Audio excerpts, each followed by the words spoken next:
ஒவ்வொரு நாளும் ஏதோ ஒரு விதத்தில் நான் பயந்து கொண்டு இருக்கிறேன். ஒவ்வொரு நாளும் ஏதோ ஒரு விதம் எனக்கு என்னுடைய சந்தோஷத்தை திருடி கொண்டு இருந்தது.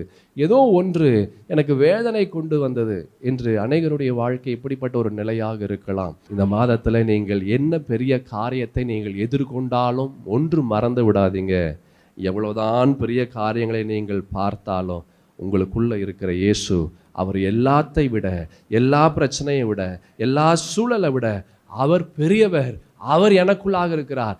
அவர் எனக்குள்ளாக இருக்கிறதுனால நான் தரித்திருப்பேன். நான் ஓட மாட்டேன், நான் ஒளிந்து கொள்ள மாட்டேன், நான் கீழே விழ மாட்டேன், என் சமாதானத்தை நான் இழக்க மாட்டேன், என் சந்தோஷத்தை நான் தொலைக்க மாட்டேன்.